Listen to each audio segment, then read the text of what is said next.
प्रिय दर्शकों, प्यारे नाजरीन, आज हम एक बहुत ही ख़ास और स्पेशल प्रोग्राम लेकर हाजिर हुए हैं। कौमी एकता सप्ताह। हम और आप बखूबी जानते हैं कि मुल्क में कौमी एकता सप्ताह मनाया जा रहा है। कौमी एकता, जिस राष्ट्र में, जिस देश में, जिस समाज में कौमी एकता होगी, यूनिटी होगी, सद्भावना होगा, भाईचारगी होगी, वो देश, वो समाज उतना ही उन्नत, उतना ही डेवलप, उतना ही खुशहाल, उतना ही समृद्ध होता है। इसका मतलब ये है कि एकता, यूनिटी की बहुत अहमियत है समाज में, देश में, घर में, हर जगह इसकी अहमियत है और इसकी अहमियत के पेश नज़र ही ये सप्ताह मनाया जा रहा है। ये यूनिटी, ये एकता कहाँ से आती है? ये एकता, ये यूनिटी आती है मोहब्बत से, प्रेम से, भाईचारगी से, सद्भावना से, उदारता से, जेनरसिटी से और ह्यूमैनिटी से। लेकिन ये चीज़ें जो मैंने अभी बयान की, ये कहाँ से आती हैं? ये तमाम चीज़ें, ये तमाम खूबियाँ, ये तमाम अच्छाइयाँ इंसान धर्म से सीखता है। दुनिया में जितने भी धर्म हैं वो मोहब्बत का पैगाम देते हैं, प्रेम का संदेश देते हैं, यूनिटी का संदेश देते हैं। इसीलिए आज हमारे इस स्टूडियो में 3 धर्मों के धर्मगुरु तशरीफ़ लाए हैं। आप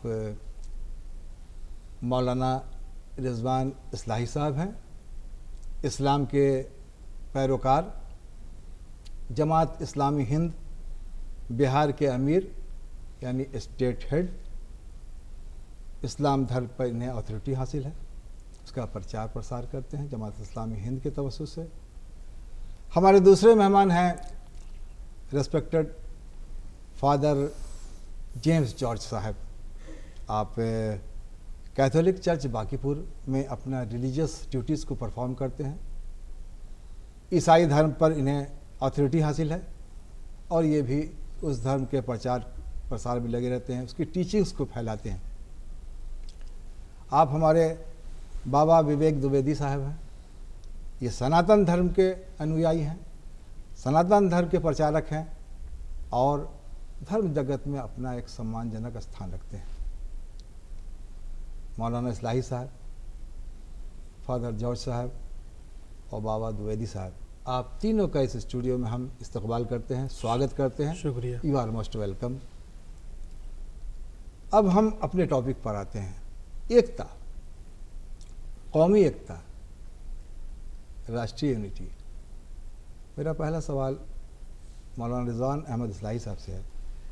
क्या आप हमें ये बताएं कि इस एकता की क्या आवश्यकता है, क्या अहमियत है, क्या ज़रूरत है कि आज हम कौमी एकता सप्ताह मना रहे हैं? एकता से मुल्क को, समाज को, माशरे को क्या फ़ायदा पहुंचता है? ये क्यों ज़रूरी है? इस पर आप अपने बहुत अच्छा सवाल किया है। हम सबसे पहले कौमी एकता सप्ताह को के मनाने के कार्यक्रम को बहुत ही पसंदीदा नज़र से देखते हैं और इसको हम सराहते हैं, सताइश करते हैं। और ये इस वक्त हमारे इस मुल्क की भी तमाम लोगों की एक ज़रूरत है। भारत, आप जैसा कि जानते हैं, 1700 से ज़ायद ज़बानें यहाँ बोली जाती हैं। यहाँ 6000 से ज़ायद ज़ात पात के लोग रहते हैं। यहाँ आपको विश्व में जितने भी बड़े मज़ाहिब मिलेंगे, हर मज़हब के मानने वाले लोग यहाँ रहते हैं। ऐसे में कौमी एकता की ज़रूरत भारत जैसे देश को, भारत में इसकी अहमियत दो चंद है, गैर मामूली है। और कौमी एकता की अगर ज़रूरत और अहमियत हम भारतीयों की पहचान भी है और यही हमारी सबसे बड़ी अलामत है पूरे देश में, पूरी दुनिया में। अनेकता में एकता, यही हमारी असल पहचान है। तो यहाँ पर चूँकि एकता, कौमी एकता की ज़रूरत इसलिए भी है कि जब तक आदमी इतनी ज़बानें बोलने वाले, इतने मज़ाहिब के लोग और इतने ज़ात पात के लोग अगर आपस में प्रेम से, मोहब्बत से, भाईचारा से, सद्भाव के साथ नहीं रहेंगे तो हम खुद फ़र्द तरक्की नहीं करेगा, माशरा ठुठरी करके रह जाएगा, देश जो है, रियासत जो है वो तरक्की नहीं करेगी। इसलिए इस बात की गैर मामूली ज़रूरत है कि इस यानी कौमी एकता को बढ़ावा दिया जाए, फ़रोग़ दिया जाए और इसके लिए जितनी तरह की तदाबीर हो सकती हैं वो की जाए। उसमें से एक तदबीर ये भी है कि बेदारी की मुहिम चलाई जा रही है। मुझे इस बात से गोया इससे हमारा देश मजबूत होगा, खुशहाल होगा, तरक्की करेगा, ये बहुत बड़ी ज़रूरत है हमारी। और ये जो आप आए दिन थोड़ा बहुत कहीं कहीं आप जो रशाकशी देखते हैं या आपस में ताल्लुकात बिगड़ते हुए देखते हैं, इंशाअल्लाह वो भी ख़त्म होगा। और इस बात को समझना बहुत ही आसान है। छोटा सा घर हो, मियाँ बीवी या बच्चे हों, उसमें एकता ना हो तो घर तरक्की नहीं करता। हमारा इतना बड़ा मुल्क, इतना बड़ा देश, विभिन्न ज़बान बोलने वाले, अगर उनके दरमियान एकता ना हो तो हमारा मुल्क तरक्की कैसे करेगा? न फ़र्द तरक्की करेगा, न माशरा सही खतूत पर काम करेगा, न रियासत बहुत तरक्की कर सकती है। और कौमी एकता हो, फ़र्द भी तरक्की करेगा, माशरा भी सही खतूत पर काम करेगा और रियासत भी तरक्की के बामे उरूज पर पहुँचेगा। बहुत खूब रिजवान अहमद इस्लाही साहब, आपने फरमाया कि ये जो सप्ताह मनाया जा रहा है बहुत ही बेहतर है, इसको हम वेलकम करते हैं, इसका स्वागत करते हैं और ये वक्त की ज़रूरत है। इससे हमारा माशरा, हमारा स्टेट, हमारा देश मजबूत होगा, आगे बढ़ेगा। फादर जेम्स साहब, आपसे ये सवाल है कि अभी जो सरकार ने, हुकूमत ने नेशनल यूनिटी वीक बनाया है, तो एक जाहिर सी बात, एक बहुत महत्वपूर्ण चीज़ होगी, तो ये कहाँ तक, ये जो up to what extend communal harmony and unity is helpful in taking forward our country, ये मेरे कहने का मकसद है। तो इससे कहाँ तक फ़ायदा पहुँचेगा, आप क्या समझते हैं इसके बारे में, आपकी क्या सोच है? सर, मैं शुरू करता हूँ व्यक्ति से। जी। मान लीजिए एक व्यक्ति अपने जीवन में संतुलित नहीं है, अपना सोच में, विचार में, तो व्यक्ति जीवन में ज़्यादा कुछ नहीं कर पाएंगे। यानी अपने आप में विघटित होकर के एक अकेला व्यक्ति कुछ नहीं कर पाते हैं। जी। तो परिवार जो है व्यक्तियों का समूह है, एक साथ है, और समाज जो है परिवारों का समूह है। जी बेशक। और हम लोगों का देश जो है ना, समाजों का समूह, समाजों का एक समूह है, बड़ा समूह है। जी। तो जिस तरह व्यक्ति में अगर एकता नहीं है तो परिवार में एकता संभव नहीं है। अब परिवार में एकता नहीं है तो समाज में एकता नहीं है।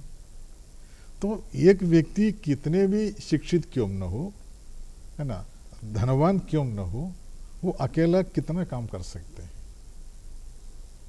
जो भी मूवमेंट हम लोगों का देश में या अन्य देशों में हुआ है, लोगों का सहयोग से हुआ है। जी बेशक बेशक, सहयोग से हुआ है। Community और से हुआ है। आज भी और कल भी, है ना, अच्छा काम होगा जब लोग एक साथ आते हैं तब। हम लोगों का शक्ति क्षमता सीमित है, लेकिन बहुत सारे लोग जब एक साथ आते हैं तो हमारी क्षमता के लिए कोई सीमा नहीं रहा और हम अद्भुत कार्य कर सकते हैं। ये बहुत हो। इसलिए एक साथ आना, यूनिटी होना बहुत ही अनिवार्य है।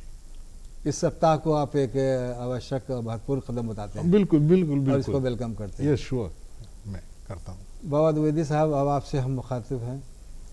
आपने जैसा कि सुना कि यूनिटी, एकता, सद्भावना, हारमोनी, ये देश को मजबूत करता है, विकसित करता है, समृद्ध करता है, प्रस्परस करता है और डेवलप्ड करता है।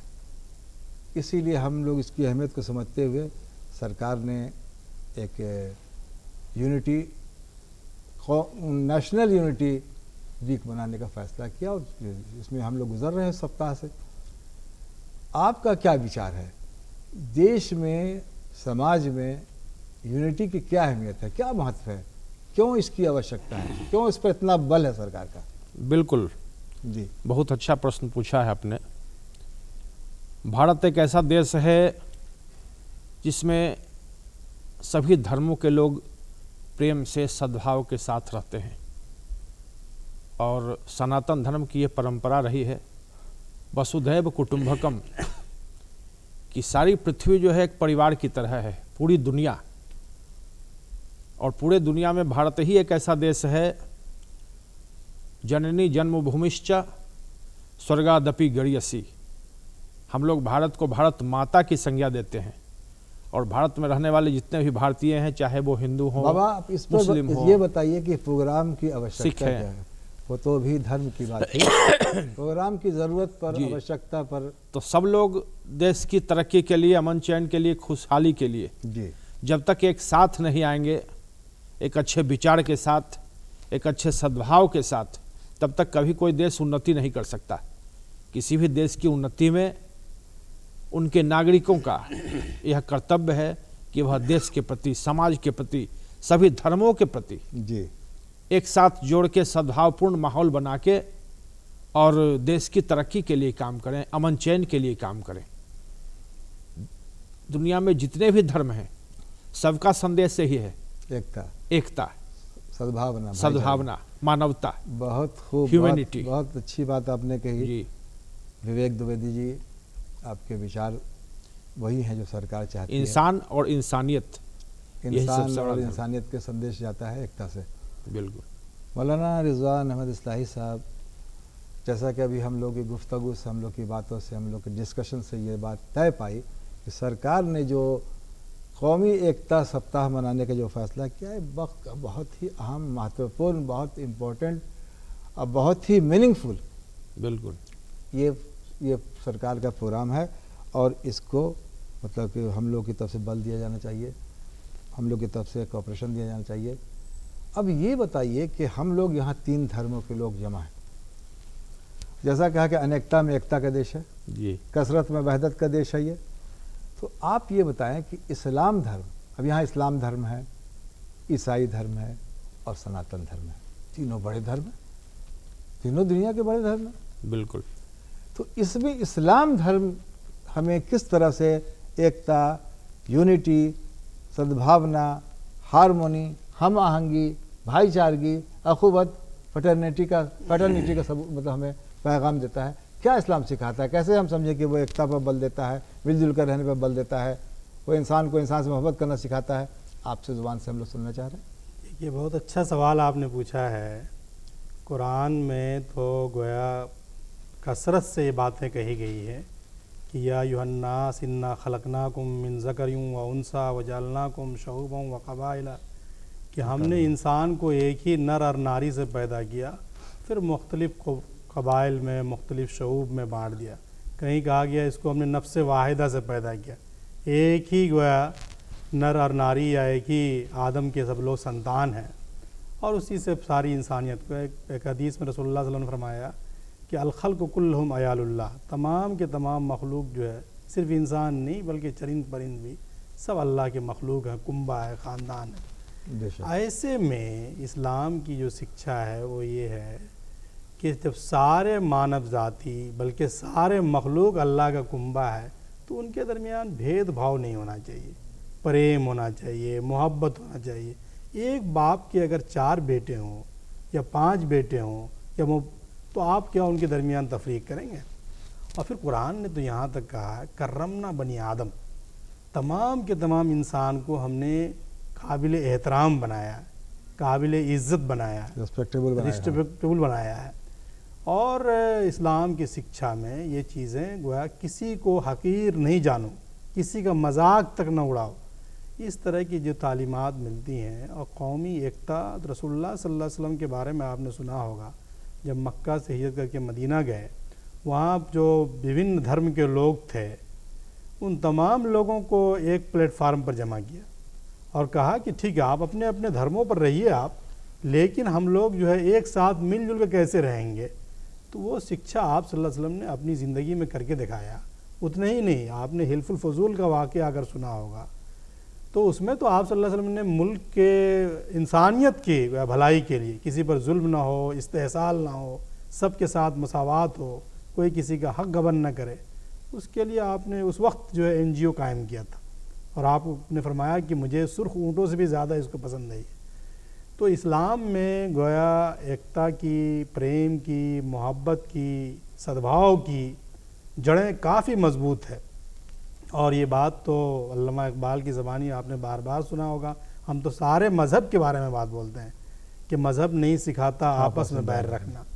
और इतना ही नहीं, कुरान ने कहा कि तालो इला कलिमतिन सवाउम बैनना, हमारे दरमियान जो मुख्तलिफ़ धर्म के लोग हैं, धार्मिक लोग हैं, या मुख्तलिफ़ धर्मों का जो पैगाम है, मुख्तलिफ़ कम्युनिटी ज़ात पात के जो लोग हैं, कॉमन चीज़ों पर हम लोग मुश्तरक मिलजुल के काम करने के इस्लाम जो शिक्षा देता है। ओह, तो इस तो तरह ये से बात, इसमें मेरा सवाल ये है थोड़ा कि ये यूनिटी, ये मोहब्बत, ये सद्भाव कैसे बढ़े, इसके बारे में इस्लाम ने क्या कहा। जैसे मिसाल के तौर पर हज़रत मोहम्मद सल्लल्लाहु अलैहि वसल्लम ने फरमाया कि तुम में सबसे अच्छा वो इंसान है जो इंसानों में, अखलाक में, कैरेक्टर में, अपने मॉरल में सबसे अच्छा हो, यानी सबके लिए वो बराबर से काम करता हो, सबसे मोहब्बत कर। दूसरा जैसा एग्जाम्पल है कि तुम में वो आदमी मुसलमान हो ही नहीं सकता जिसका पड़ोसी भूखा सो जाए, चाहे वो हिंदू हो, चाहे मुस्लिम हो, चाहे ईसाई। तुम में सबसे अच्छा वो हो ही नहीं सकता है जिसके हाथ से और ज़ुबान से उसके अगल बगल के लोग महफूज ना रहें, उसमें किसी ना हिंदू कहा ना धर्म।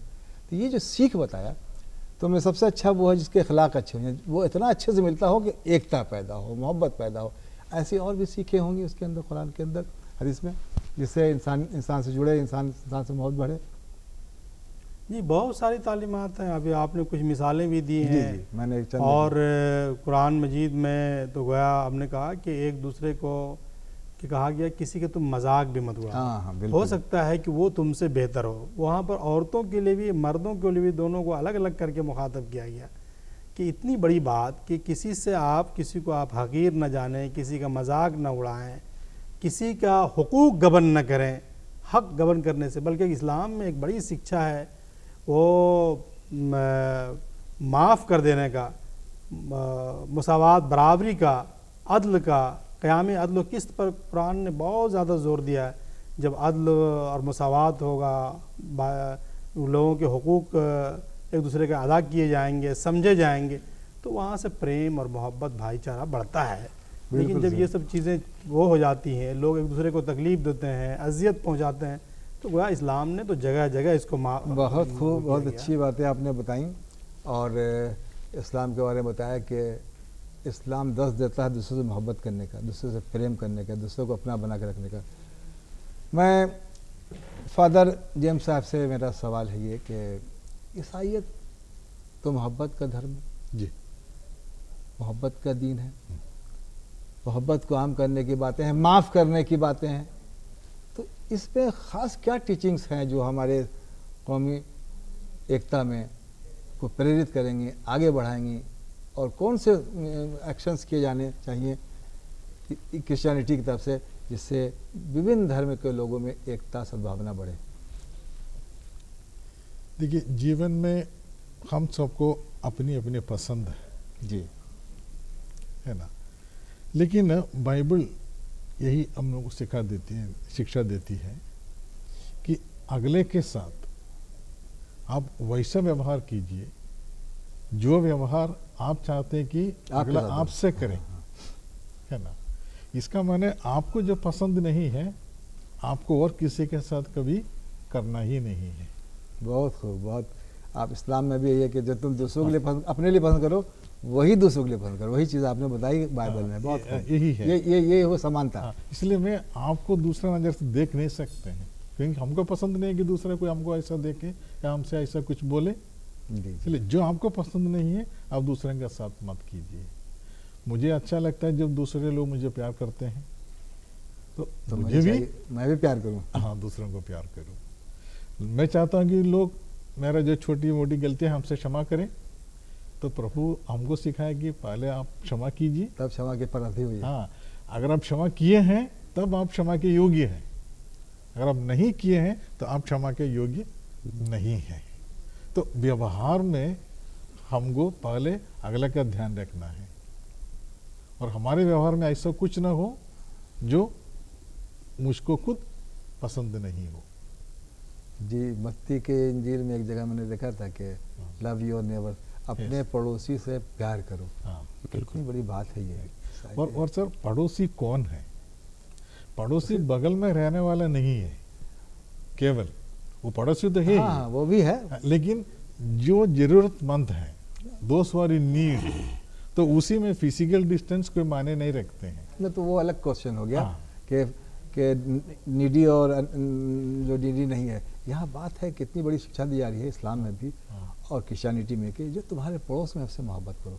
जब मोहब्बत होगी तो एकता होगी, सद्भावना होगी, फ्रैटर्निटी होगी, अखुबत होगी, भाईचारगी होगी। बहुत अच्छा आपने फरमाया। अब मैं बाबा विवेक द्विवेदी जी से सवाल कर रहा हूँ कि आपने जैसा कहा कि उदारतांतु वसुदेव कुटुम्बकम, जी, पूरी बिल्कुल। दुनिया मशहूर है, अतिथि देवा भवे। जो मजहब ये सब सिखाता है कि पूरा जो संसार है, जो सनातन कुंभ धर्म है, का एक सिद्धांत परिवार ही यही है। और अगर उदार तुम्हारे चरिता नाम वसुधैव कुटुम्बकम था तो ये अयम निज पड़ो बेती गणना लघु चेतसाम उदार चरिता नाम वसुधैव कुटुम्बकम। कुटुम्बकम। सब एक परिवार की तरह हैं, चाहे कोई धर्म के लोग हों, किसी संप्रदाय के लोग हों, हिंदू हो, मुस्लिम हो, सिख हो, ईसाई हो, जैन हो, बौद्ध हो। कौन सी जो शिक्षाएं भारत में ऐसी रहने वाले हैं बाबा द्विवेदी जी कि जो हमारे यहाँ उसको अगर उसको हम प्रचारित करें, उसको अपने व्यवहार में लाएं तो एकता और बढ़ेगी, एकता और मजबूत होगी, डेवलप होगी। सबसे बड़ी शिक्षा 18 पुराण हमारे सनातन धर्म में है जी। और 18 पुराणों का जो सार है वह यही है। अष्टादश पुराणेषु व्यासस्स वचना द्वयम, दो ही बात लिखी है व्यासी ने अच्छा। 18 पुराण में। परोपकार पुण्याय पापाय परपीडनम। किसी को अगर आप भला कर रहे हैं, किसी की अच्छाई कर रहे हैं तो वही सबसे बड़ा धर्म है, सबसे बड़ा पुण्य है। और किसी की अगर आप बुराई कर रहे हैं, किसी को आप अपजस पहुंचा रहे हैं, कष्ट पहुंचा रहे हैं, किसी को क्लेशित कर रहे हैं तो वही सबसे बड़ा धर्म है, पाप है। सनातन धर्म का सिद्धांत यही है, मानव और मानवता के लिए, फॉर ह्यूमन एंड ह्यूमैनिटी, इंसान और इंसानियत के लिए जीना, यही धर्म का आधार है। देश के अखंडता का, एकता का और सभी धर्मों का पैगाम भी यही है। बहुत अच्छी बात आपने बताई कि सार, उसका खुलासा, उसका जो शिक्षा यही है बिल्कुल कि जितना परोपकार कर सको, हाँ। किसी को फ़ायदा पहुंचा सको पहुंचाओ। अब जाहिर सी बात है कि आप फ़ायदा पहुंचाएंगे, हम फ़ायदा पहुंचाएंगे, तो सिर्फ फ़ायदा पहुंचाने वाला समाज होगा। और ऐसा सारे समाज- मजहबों में यही है। मजहब नहीं सिखाता आपस में बैर करना। और ये भी इकबाल जैसा बड़ा शायर बिल्कुल। भी कहता है, शक्ति भी शांति भी भक्तों के गीत में है, धरती के वासियों की मुक्ति प्रीत में है। वाह तो वाह, तमाम मजहब का जो खुलासा है, मोहब्बत, बिल्कुल, प्रेम, बिल्कुल। भाईचारगी, इंसानियत, शराफत, जनरसिटी, ये अगर आम हो जाए, आपके मजहब में यही, आपके मजहब में यही, आपके मजहब में यही, और यही चाहती है इंसानियत, यही चाहता है हमारा देश, यही चाहता है हमारा मुल्क, यही चाहता है हमारा मुआशरा, यही चाहता है हमारा समाज। और यही ऐसे- देश के तरक्की का कारण हो और सकता है। यही कि इसीलिए देखिए हुकूमत ने समझा, बूझा, जाना, तब अब हमें चाहिए कि आप लोग इस सिलसिले में 1 मिनट में आप बताएं रिजवान साहब कि क्या करना चाहिए, आप लोगों को क्या करना चाहिए 1 मिनट। मुझे तो लग रहा है कि ये कौमी एकता सप्ताह जो है, इसमें धर्मों का रोल बहुत होना चाहिए। सर्वधर्म के, सारे धर्म के लोग जो है एकजुट हों, सर्वधर्म मंच बनाएं और वहाँ से मोहब्बत का, भाईचारा का, प्रेम का पैगाम दें, तो चूँकि ये ज़्यादा तरक्की करेगा। आप क्या और फरमाते ये हैं इस सप्ताह सिलसिले जो है में? कामयाब होगा। इस धर्म ये जीवन का स्रोत ईश्वर है। जी, तो सभी लोगों को जीवन ईश्वर से मिला है, तो फर्क कहाँ हम पर लोग है? आप फरमाए दोबारा दीजिए, बिल्कुल। इस तरह प्रोग्राम होना चाहिए। प्रेम जो है ये सबसे बड़ा चीज़ है जी जी, लोगों को जोड़ने का। आप अगर किसी को भी प्रेम देते हैं, सम्मान देते हैं, चाहे वो किसी धर्म के हो लोग हों, बहुत खूब, बहुत खूब। समाज में जितने प्रेम भी लोग के हैं, की बुनियाद बना के सारे धर्म के लोग को हाँ। जमा होना चाहिए और इस पैगाम को आम आपके करना सामने चाहिए। जो भी हैं उनको प्रेम दीजिए और सम्मान दीजिए। प्रेम न बाड़ी उपजे, प्रेम न हाट बिकाए, राजा प्रजा जेड़ ऊंचे शीश दे ले जाए। बहुत खूब, बहुत हम खूब। आपको प्रेम देंगे, सम्मान बहुत देंगे, अच्छा आप आप लोगों हमें ने देंगे। जवाब दिया, बहुत चाहे अच्छा। मौलाना साहब हों, चाहे फादर हों, जो भी प्रिय हैं। प्रिय दर्शकों, मेरे प्यारे नाजरीन, अभी आपने सुनी 3 धर्मों के 3 महान धर्म गुरुओं की महान बातें, कीमती बातें, बहुमूल्य बातें, और इन्होंने ये बताया कि कोई मज़हब कोई भी हो, इस्लाम हो, ईसाइयत हो, सनातन धर्म हो, सिखिज़्म हो, बौद्धिज़्म हो, यहूदीज़्म हो, ये सारे के सारे मज़हब सिर्फ मोहब्बत का, भाईचारगी का और इंसानियत का पैगाम देते हैं। उनका ये कहना है कि जो सप्ताह मनाया जा रहा है ये बहुत ही सही कदम है, बहुत ही ठोस कदम है और इससे देश को, देशवासियों को फ़ायदा होगा और इसको लिहाजा हम तमाम लोगों को चाहिए कि इसका जो पैगाम है उसको ज़िंदगी में आम करें, समाज में आम करें, मुल्क में आम करें, लोगों को बताएं। आज के लिए बस इतना ही, फिर मिलेंगे अगर खुदा लाया। खुदा हाफिज़।